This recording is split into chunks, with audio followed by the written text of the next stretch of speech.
biarkan orang lain dengan sistemnya sendiri, kita punya sistem sendiri. Ini adalah sistem trading.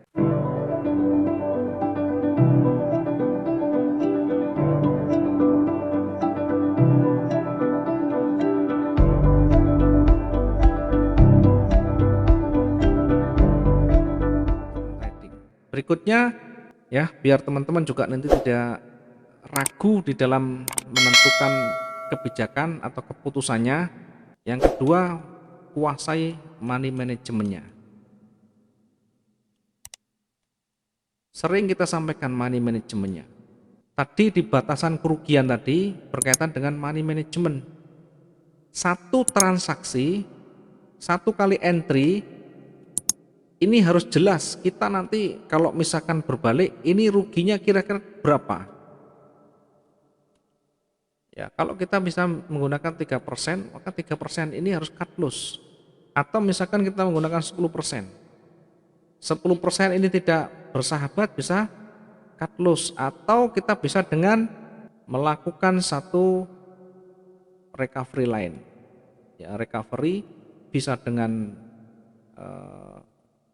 averaging atau menambah. Kan banyak cara ya bisa kita lakukan. Dan itu tidak selalu harus begitu, berulang-ulang mengikuti dari kondisi pasar.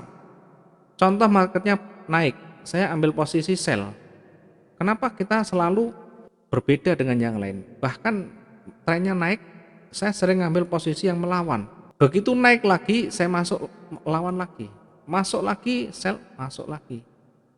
Naik lagi, kita masuk sell lagi. Bahkan ini bertumpuk sampai 3 transaksi. Dan semuanya ternyata gagal. Karena tidak selalu yang kita lakukan berhasil. Ada kalanya kita jatuh, pasti ada gagalnya. Namun demikian, kembali ke money management, saya selalu membatasi di angka maksimum 20% dari modal. Di angka 20% ini pasti ada yang saya cut loss sudah. Semuanya atau salah satu pasti ada yang di cut loss, karena saya tidak mau injek ya, tidak mau menginjek. Saya berusaha untuk menyelesaikan dengan modal yang ada. Ya mungkin teman-teman cocoknya dengan 10%, maka 10% gunakan. Money management ini berkaitan dengan aturan pribadi ya, karena money management ini adalah aturan pribadi, bukan aturan bersama. Jadi aturan pribadi untuk kita membatasi atau paling tidak meningkatkan probabilitas keuntungan kita, kemudian tentu menekan kerugian. Tidak selalu yang kita lakukan nanti searah, belum tentu. Sekali lagi yang saya contohkan, ketika marketnya naik, saya justru mengambil posisi sell. Ketika naik lagi, saya ambil posisi sell lagi, tentu dengan lot yang terukur. Lot yang terukur itu artinya saya bisa mengukur kemampuan saya dengan lot itu. Kalau misalkan 0,55, kemudian saya pakai lagi 0,75, kemudian saya pakai lagi 1,25, ini artinya kemampuan saya mengendalikan yang ini semua. Nah, teman-teman juga nanti punya cara sendiri, mungkin punya angka-angka sendiri yang familiar atau yang sangat mudah dikendalikan. Ini adalah salah satu bagian dari money management. Tadi kalau saya contohkan di market ya, di pasar itu bisa dengan di titik support resistennya. Ya, misalkan begini, contoh tadi saya lakukan, misalnya saya ngambil posisi di sini buy, ya di sini ya, di sini buy, karena di 1-2 ekor panjang, ambil posisi buy di sini. Misal saya ambil posisi buy di sini, tidak harus dengan angka persentase pembatasan kerugian itu, bisa kita lihat di sini ada yang namanya support, kita bisa taruh 250 di bawahnya. Ya, 250 di sini. Ini kita bisa taruh SL di sini untuk bagian dari pembatasan kerugian, ya. Dan ini relatif sifatnya. Boleh di sini, boleh kita taruh di sini, boleh kita taruh di sini. Nah, semuanya punya cara sendiri-sendiri, punya batasan sendiri-sendiri sesuai dengan tingkat emosi atau tingkat kecemasan masing-masing. Karena masing-masing trader punya kecemasan yang berbeda, punya daya kemampuan untuk menahan rasa cemas yang berbeda-beda. Bagi saya kalau masih belum 25% saya masih kawal. Ketika sudah di atas 20%, maka salah satu atau salah dua pasti sudah ada yang saya cut loss di sana. Sudah saya selesaikan, kemudian coba kita recovery lagi, kalau tidak berhasil semuanya, kita cut loss semuanya. Ya, sekali lagi untuk kita bisa merecover tidak harus selesai saat itu, bisa saja nanti di candle selanjutnya kita ada peluang lagi. Yang terpenting ada pembatasan kerugian. Tidak didiamkan, tidak dibiarkan secara terus-menerus kerugian itu melanda kita. Ya, ini adalah bagian dari money management. Jadi yang pertama tadi kuasai adalah sistem tradingnya, kita harus jelas, harus punya sistem tradingnya. Berikutnya money management ini harus betul-betul menguasai di luar kepala. Yang masih bangkrut, masih rugi, pasti manajemennya tidak diterapkan dengan baik. Silahkan koreksi, silahkan introspeksi. Kembali ke kita masing-masing, yang MC, yang bangkrut, yang habis modalnya karena kena MC ini, silahkan direnungkan apa yang salah di sana. Saya pastikan money manajemennya tidak diterapkan dengan baik. Bagaimana kita bisa tahu? Ya pasti overload atau overtrade namanya. Kalau overtrade ini berarti dagangannya banyak. Kalau overload berarti lotnya besar. Hanya 2-3 tapi lotnya besar, ketahanan tipis, maka sangat membahayakan. Dan itu namanya trading tidak sehat, tidak akan bertahan lama. Meskipun kita buy, marketnya naik, belum tentu naiknya nanti sesuai harapan. Bisa saja ada koreksi dulu baru naik. Ya, itulah pentingnya money management atau manajemen keuangan. Ini biasa gabungannya adalah risk management atau manajemen resiko. Dua-duanya harus kita kendalikan. Tadi berkaitan dengan sistem trading tadi, batasi kerugian atau tentukan resiko. Ya seperti ini. Kita mau resiko 3% per transaksi boleh. Kita mau resikokan 2% per transaksi boleh. Yang terpenting masih dalam kontrol kita. Ya. Kalau saya maksimum 20%. Tapi kalau teman-teman kemarin saya kasih petunjuk, usahakan 20% aja ya, di bawah 20%. Kalau sudah 20% tidak ada jalan lain, close dulu. Jangan hanya berharap tanpa kita melakukan money management yang sehat. Oke, ini yang kedua. Kemudian yang terakhir adalah psikologi. Yang terakhir yang mempengaruhi kegagalan kita adalah psikologi trading. Ya, psikologi trading ini berkaitan dengan pengendalian emosi. Jadi kalau psikologi trading ini sangat berkaitan erat dengan pengendalian emosi. Ada beberapa emosi yang biasa menggelayuti kita, biasa terbawa di dalam pikiran kita di dalam trading ini. Apa saja itu? Silakan perhatikan. Yang pertama adalah greed atau serakah, bahasa gampangnya. Serakah ini apa? Bukan berarti kita tidak boleh profit besar, bukan. Jadi kalau serakah ini cenderungnya adalah ingin profit yang lebih cepat, ingin profit besar cepat, ingin profit besar dan cepat tanpa mempedulikan money management atau tanpa mempedulikan resiko. Ini yang sering kita hadapi. Selalu yang menjadi orientasi kita adalah profit, angan-angan profit besar.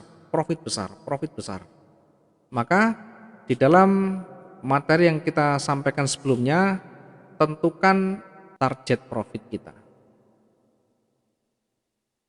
Sehingga ada tujuan yang kita ingin capai. Ya meskipun tidak selalu tercapai, yang terpenting ada di sana. Ya, kemudian hindari profit besar yang pengen cepat seperti ini. Karena ini bagian dari banyaknya kegagalan dari trader. Yang berikutnya yang sering juga menyesatkan dan menyengsarakan kita di dalam trading adalah rasa takut. Ketika saya menggunakan demo, saya percaya diri karena banyak profit di sana. Kembali ketika menggunakan real account, selasa berat kita mau entry. Sehingga ketika marketnya sudah jelas di sana, kita malah tidak masuk. Ketika marketnya naik saja, kita ragu. Ketika marketnya naik, kita ragu. Akhirnya kita ngambil buy. Kemudian turun lagi. Begitu turun sudah keder lagi, ya sudah emosinya sudah atau kecemasannya sudah timbul lagi. Padahal ini trader yang bukan sehari dua hari, bahkan bertahun-tahun sudah melakukan trading, bahkan mungkin nominalnya sudah angkanya sudah besar. Tetapi karena ada rasa takut yang terjadi ketika buy market turun sedikit saja sudah bimbang, galau di sana. Karena ini berkaitan dengan psikologi, rasa takut.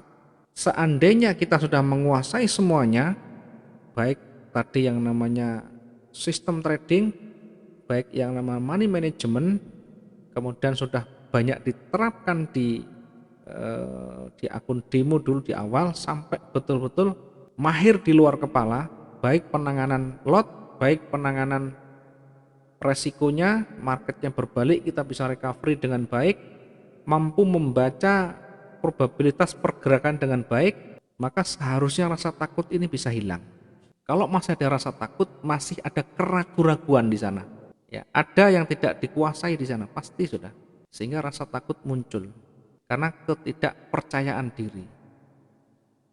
Ya, ini karena tidak percaya diri, tidak pede bahasanya. Tidak percaya diri. Tidak percaya diri karena apa? Karena bisa saja tidak menguasai tidak menguasai sistem trading, tidak punya sistem trading yang jelas yang dipakai, atau tidak memahami atau tidak mampu mengontrol money manajemennya, atau bisa juga punya masalah, ya masalah keluarga, masalah bisnis dan sebagainya. Ini yang nanti membuat pikiran menjadi kacau di sana. Oke, rasa takut yang nomor 2. Oke, yang nomor 3 dari psikologi trading itu masih di psikologi trading.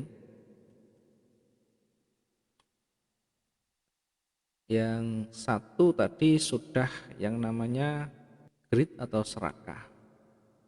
Yang kedua ada rasa takut. Nah, sekarang yang ketiga ini adalah harapan yang selalu berlebih. Harapan yang selalu berlebihan. Apa maksudnya harapan harapan yang selalu berlebihan? Dia selalu profit atau bahkan di demo sering profit. Di real account selalu profit. Ya, baik demo maupun real, ini selalu profit. Nah, saya sering sampaikan ke teman-teman, kalau sudah sering profit dan tidak pernah merah, tidak pernah belajar recovery, maka akan membuat orang menjadi merasa lebih di sana, merasa bisa sudah. Misalkan 1 bulan berturut-turut, ya 1 bulan berturut-turut, ini bisa profit. Apakah ini berarti kita sudah menguasai? Belum. Kalau hanya kita buy kemudian marketnya naik, kita sell marketnya turun. Karena bisa saja di market saat itu masih bersahabat. Sehingga ketika market 1 bulan itu kita profit terus menerus, menyebabkan kita lupa diri, ya merasa ini betul, yang dianalisa selalu betul, kemudian di dalam hati muncul keyakinan yang berlebihan, merasa sudah mampu membaca secara keseluruhan, padahal market itu selalu berubah, selalu berbeda-beda. Ya dianggap selalu sama, dianggap karena yang mengalami profit itu selalu bisa diatasi. Maka percaya diri yang berlebihan itu mengakibatkan lupa diri. Lupa diri sehingga yang terjadi bisa overload, bisa mengabaikan resiko. Bisa overload, bisa mengabaikan resiko. Ya, karena saking percaya dirinya, merasa sudah bisa membaca dengan baik. Maka selalu saya sampaikan, belajarlah untuk market itu berbagai macam gayanya, berbagai macam karakternya. Sehingga pengalaman 1 bulan, 2 bulan belum menjamin kita bisa profit konsisten dalam jangka panjang, belum tentu. Bisa saja faktor kebetulan. Yang paling ampuh dan paling baik ketika sudah banyak melakukan recovery dalam jangka waktu panjang dan selalu bisa keluar dengan baik. Itu baru trader yang profesional. Kalau hanya 1 bulan, 2 bulan profit berturut-turut, belum tentu bisa mengcover nanti di kesempatan berikutnya. Karena bisa saja dari faktor keberuntungan tadi ya. Keberuntungan. Karena sudah merasa bisa, maka bisa lupa diri, hati-hati. Maka hati-hati dengan ya kondisi seperti ini. Kalau kita sudah banyak profit, maka tetap kita jaga money management, kita kontrol money managementnya. Kemudian jangan lupa sistem trading yang kita gunakan jangan terlalu melenceng jauh di sana, biar kita tetap lurus jalannya ya. Berikutnya yang terakhir adalah tentu penyesalan. Biasanya kalau sudah MC ini baru menyadari, oh ternyata money management perlu, oh ternyata sistem trading perlu, ternyata kesabaran perlu, dan perlu yang lain, karena sudah menyesal, terakhir sudah MC. Ketika sudah MC bahkan bangkitnya pun berat, ya bangkitnya berat, karena menganggap ini hanyalah permainan semata, ya karena tadi semuanya diabaikan. Seandainya tidak diabaikan tentu akan berbeda. Maka solusinya bagaimana? Solusinya ya solusinya 3 kuasai tadi. Kuasai, ini solusinya kuasai 3M saja. Apa itu? Mind, kemudian method, kemudian money. Mind ini berkaitan dengan psikologi, metode berkaitan dengan sistem trading, money berkaitan dengan MM dan resiko. Oke, mudah-mudahan ini bisa dilakukan dengan baik, dikuasai dengan baik. Harapan kita tentu kalau bisa profit dengan konsisten akan nanti mampu menelurkan trader-trader yang berikutnya yang lebih handal lagi. Mudah-mudahan bisa diterima dengan baik, bisa nanti dipraktekkan, dan tentu bisa untuk memperbaiki hasil trading kita. Terima kasih teman-teman semuanya. Kalau misalkan ada kesulitan, ada pertanyaan, silakan nanti disampaikan, boleh chat saya. Kalau nanti masih belum bisa kita jawab, nanti kita akan bareng-bareng untuk live lagi untuk membahas bersama-sama. Terima kasih kita ucapkan buat teman-teman yang mengikuti dari awal sampai akhir. Ya, sekali lagi kuasai ini praktekkan. Kalau nanti ada kesulitan jangan lupa untuk selalu menyapa. Selamat malam. Assalamualaikum warahmatullahi wabarakatuh. Waalaikumsalam warahmatullahi wabarakatuh.